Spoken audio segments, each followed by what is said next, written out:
নমস্কার। যুক্তি তর্ক সঙ্গে অর্কই আপনাদের স্বাগত। আপনাদের সঙ্গে আমি অর্কপ্রভ সরকার। খুব তাড়াতাড়ি এসএসসির শিক্ষক নিয়োগের পরীক্ষা হবে, যে পরীক্ষাকে ঘিরে এখনো বিতর্ক, এখনো সব জট কেটেছে বলে মনে হয় না। আর প্রতিদিনই আদালতে গিয়ে এসএসসি এবং রাজ্য সরকার কার্যত থাপ্পড় খাচ্ছে। সুপ্রিম কোর্টে মাননীয় বিচারপতি সঞ্জয় কুমারের বেঞ্চ কি বলেছে, যে আমরা স্তম্ভিত হয়ে যাচ্ছি যে রাজ্যের অ্যাডভোকেট জেনারেল দাগিদের যাতে পরীক্ষায় বসতে দেওয়া হয় সেজন্য সওয়াল করতে হাইকোর্টে গেছেন। মাননীয় অ্যাডভোকেট জেনারেল কি সুপ্রিম কোর্টের রায়টা পড়েননি, নাকি পড়েও বুঝতে পারেননি? নয়নের মণিদের বাঁচানোর এত তাগিদ কেন? এর আগেও সুপ্রিম কোর্ট বলেছিল যে দাগিদের জন্য এত দরদ এটাই প্রমাণ করে এই দাগিরা মন্ত্রীদের নয়নের মণি, ঘুর পথে তাদেরকে আবার পরীক্ষায় বসানোর উদ্যোগ নিচ্ছে। এখন প্রশ্ন হলো, সুপ্রিম কোর্ট তো যা বলার পরিষ্কার বলে দিয়েছে, এত কিছুর পরেও এই নির্লজ্জ প্রশাসনের কি কোনো ঘুম ভেঙেছে? কুম্ভকর্ণের ঘুম এদের ভাঙানো যাবে না।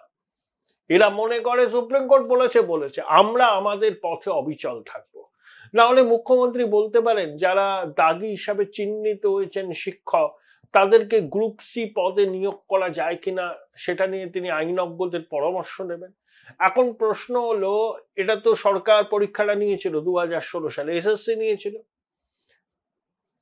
এরা চিহ্নিত দাগি একটা সরকারি পরীক্ষায় দাগি হিসাবে চিহ্নিত হয়েছে, তাদেরকে আবার কোন যুক্তিতে ওই সরকারি গ্রুপ সি পদে নিয়োগ করতে চায়?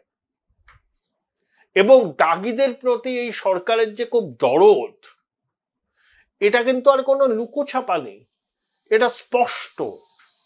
এবং এতটাই মরিয়া, সেই জন্য রাজ্যের অ্যাডভোকেট জেনারেলকে সওয়াল করতে যেতে হয় দাগিদের পক্ষে। অ্যাডভোকেট জেনারেল সুপ্রিম কোর্টের রায় পড়ে বোঝেননি, আমি বিশ্বাস করি না। তিনি সব বুঝেছিলেন, তিনি বাধ্য হয়েছিলেন ওই দাগিরা যাতে পরীক্ষায় বসতে পারে তার জন্য সওয়াল করতে। লাজ লজ্জা বলে এদের কিছু নেই। আমাদের তো লাজ লজ্জা আছে।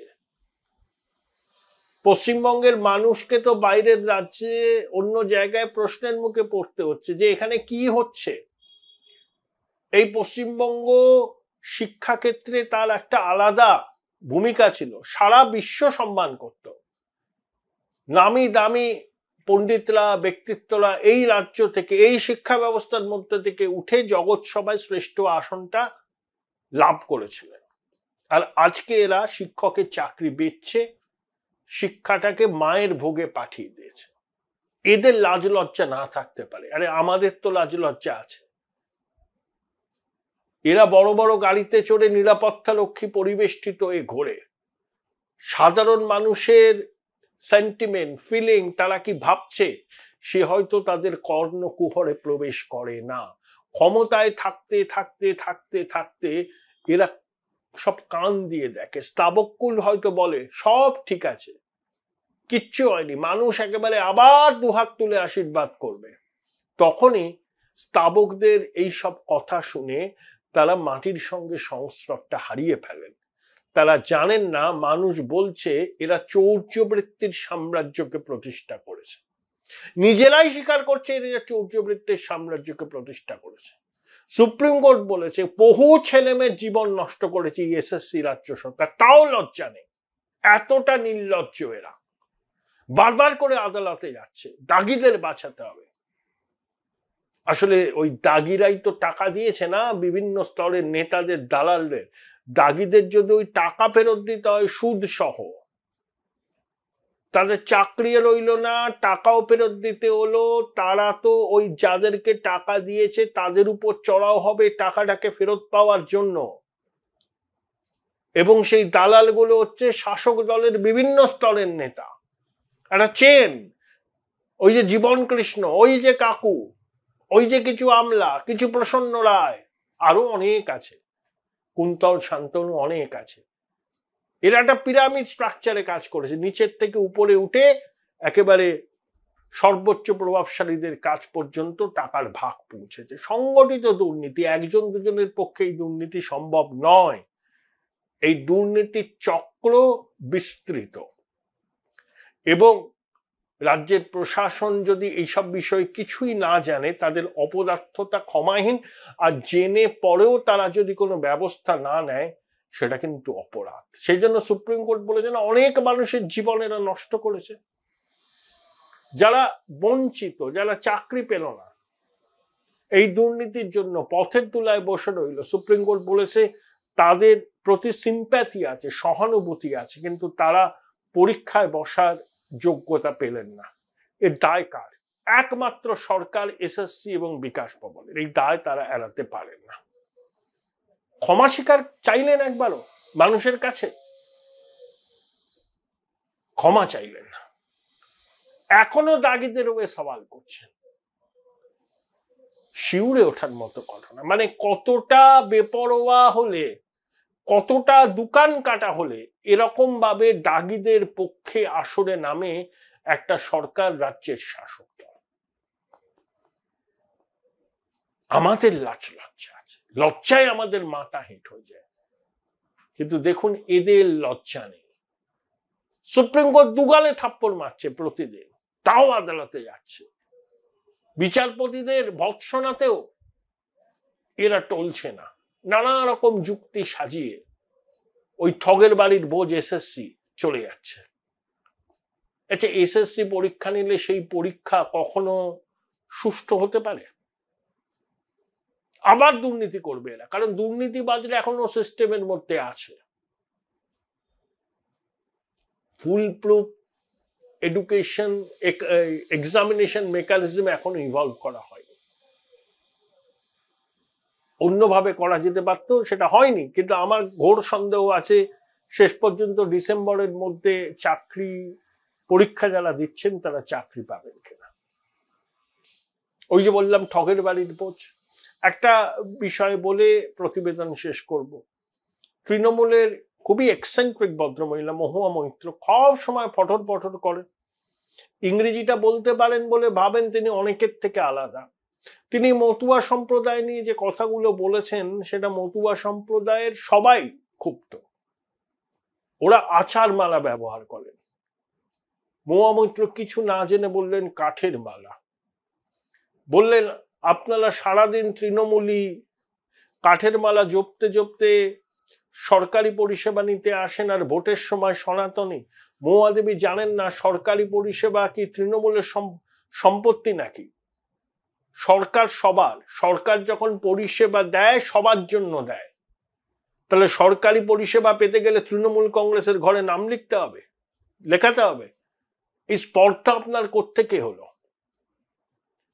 মতুয়া সম্প্রদায়ের দলমত, ওখানে তো অনেকগুলো ভাগ আছে। ঠাকুর বাড়ি, শান্তনু ঠাকুর আছেন, আবার তৃণমূলের মমতা বালা ঠাকুর আছেন। দেখুন এই যে মতুয়া সম্প্রদায়, নমশূদ্র সম্প্রদায়ের মানুষকে মহুয়া মৈত্র তাদের আবেগকে যে আঘাত করেছেন, এই যে মতুয়া সম্প্রদায়ের সব পক্ষ একজোট হয়ে প্রতিবাদ করেছেন, এমনকি মুখ্যমন্ত্রীকে চিঠি পর্যন্ত দিয়েছেন। অতীতে মহুয়া মৈত্র মা কালী সম্পর্কে কুরুচিকর মন্তব্য করেছেন। আমি এদের আস্পর্ধা দেখে অবাক হয়ে যাই। সর্বক্ষণ চ্যাটাং চ্যাটাং কথা, মানুষের মানুষের অনুভূতিকে আঘাত দেওয়া। মানুষ কিন্তু সব দেখছে। এরা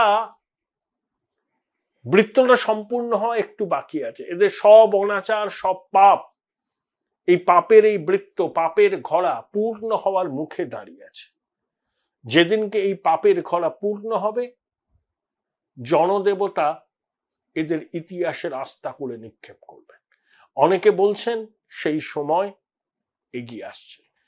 তাই দেয়াল লিখন পড়তে পেরেই শাসক উদ্ভ্রান্ত হয়ে গেছেন। Join Indian Institute of Hotel Management now. Right choice, right decision. এই হচ্ছে আমাদের বাংলার রাজনৈতিক পরিস্থিতি। ডিএ মামলা উঠবে, ডিএ মামলার ফয়সলা হবে। সরকারের পক্ষে যাওয়ার সম্ভাবনা ক্ষীণ বলেই আমার মনে হচ্ছে। প্রাথমিকের যে শিক্ষকদের চাকরি কতদিন থাকবে, সেখানে না ঢাকি সহ বিসর্জন হয়ে যায়, সেটা নিয়েও সংশয় আছে। কোনো ভালো খবর নেই রাজ্যে, বিনিয়োগ নেই, কর্মসংস্থান নেই। পরিযায়ী শ্রমিকদের ফিরে আসবার জন্য কর্মশ্রী প্রকল্প চালু করেছিলেন মুখ্যমন্ত্রী, পরিযায়ীরা আবার যে যার মতো ভিন রাজ্যে ফিরে যাচ্ছেন। তারা বলছেন ভিন রাজ্যে যেখানে আমরা দিনে 1000 টাকা রোজগার করি, এখানে দিনে 200 টাকা রোজগার করতে পারছি না। আমাদের পরিবারের মেয়েরাও রোজগার করেন, মোটামুটি সংসারটা চালিয়ে নিয়ে বাড়িতেও পাঠাতে পারি, এখানে থাকলে কি করব? শুধু ভাতা আর সরকারি সাহায্যের উপর নির্ভর করে চলা যায় না। তাই কর্মশ্রী প্রকল্প ডাহা ফেল। তারপরে 2024-এর 31শে ডিসেম্বর পর্যন্ত আফগানিস্তান, পাকিস্তান, বাংলাদেশ থেকে যে সমস্ত হিন্দু, শিখ, বৌদ্ধ, খ্রিস্টান, জৈন আসবেন এদেশে ধর্মীয় উৎপীড়নের জন্য বা উৎপীড়নের আশঙ্কায়, তারা কিন্তু থেকে যেতে পারবেন, তাদের পাসপোর্ট ভিসা থাকুক বা না থাকুক, এবং অটোমেটিক্যালি তারা দেশের নাগরিকত্ব পাবেন। মাননীয়া খুব চিন্তিত হয়ে পড়েছেন, বলছেন যে এদেরকেও কি ভোটের অধিকার দেয়া হবে? সীমান্তে যে জনবিন্যাস বদলে গেছে সেটা সেকু মাকু তৃণমূলীরা মানতে চায় না, কারণ ওখানে তো ভোট ব্যাংককে অটুট রাখতে হবে। এক্ষেত্রে সিপিএম, তৃণমূল, কংগ্রেস কিন্তু এক বিন্দুতে, সবাই তোষণকে শিল্পের পর্যায়ে ভোট ব্যাংক। এই ভোট ব্যাংক করে করে দেশের নিরাপত্তা এখন প্রশ্নের মুখে। অনুপ্রবেশ এমন পর্যায়ে পৌঁছেছে, সীমান্তের জনবিন্যাস বদলে যাচ্ছে। এমন এমন বিধানসভা কেন্দ্র আছে যেখানে 2009-এ যা ভোটার ছিল, 2024-এ সেখানে ভোটার 50% উপর বেড়েছে। অস্বাভাবিক নয়? ওই অনুপ্রবেশকারীদের ভোটার তালিকায় নাম তোলা। তাহলে একটা ভালো খবর নেই, নিয়োগ দুর্নীতিতে সরকার যে যুক্ত, সুপ্রিম কোর্ট স্পষ্ট করে দিয়েছে। প্রাথমিকে ঢাকি সহ বিসর্জনের সম্ভাবনা প্রবল। ডিএ মামলার রায় না হলেও অনেকে বলছেন যে এখানেও রাজ্য সরকারের মুখ পুড়বে। 4 এসআইআর হবে। 10ই সেপ্টেম্বর সমস্ত রাজ্যের সিইওদের নির্বাচন কমিশন ডেকে পাঠিয়েছে, সবাইকে উপস্থিত থাকতে হবে, পাওয়ার পয়েন্ট প্রেজেন্টেশন হবে। বিহারে কিভাবে এসআইআর হয়েছে সেটা কমিশনের ফুল বেঞ্চের সামনে বিহারের সিইও বলবেন, এবং অন্য রাজ্যের সিইওরাও তাদের পরিকল্পনা বলবেন। তাহলে এসআইআর হচ্ছে। তৃণমূলের এস্টিমেট যে কম করে 70 লক্ষ নাম বাদ যাবে, এবং অধিকাংশই ওদের ভোট ব্যাংক, সংখ্যাটা 1 কোটির উপরে হতে পারে। তাহলে কোথাও ভালো কোনো খবর নেই। যে খড়কুটোর মতো আঁকড়ে ধরে একটা পাল্টা ন্যারেটিভ তৈরি করবো, তৃণমূল পাচ্ছে না। ভাষা সন্ত্রাস, বাঙালি নিগ্রহ, এগুলো লোকে খাচ্ছে না, কারণ কোথাও কিছু হচ্ছে না। একটা কল্পিত প্রতিপক্ষকে সামনে খাড়া করে তৃণমূল একটা ন্যারেটিভ বা টেমপ্লেট তৈরি করতে চাইছে, যেটা কেউই গ্রহণ করছে না। তার উপরে আদালতে এক্সপোজ হয়ে যাচ্ছে রাজ্য সরকার, যে দাগীদের বাঁচাতে তাদের তৎপরতা সর্বোচ্চ আদালতের নজর এড়ায়নি। তাই অ্যাডভোকেট জেনারেলকে শুনতে হয়েছে যে অ্যাডভোকেট জেনারেল দাগীদের পক্ষে সওয়াল করতে হাইকোর্টে গিয়েছিলেন। মাননীয় অ্যাডভোকেট জেনারেল কি রায়টা পড়ে বুঝতে পারেননি সুপ্রিম কোর্টের? এই প্রশ্ন তুলে সুপ্রিম কোর্ট আরো অনেক বড় প্রশ্নের জন্ম দিয়ে দিল। পশ্চিমবঙ্গের মানুষ এবার সিদ্ধান্ত নেওয়ার সময় হয়ে গেছে। তারাই তো সরকার তৈরি করেন, সরকার টিকিয়ে রাখেন বা সরকার ফেলেন, তাদের উপরে নির্ভর করছে পশ্চিমবঙ্গের ভাগ্য।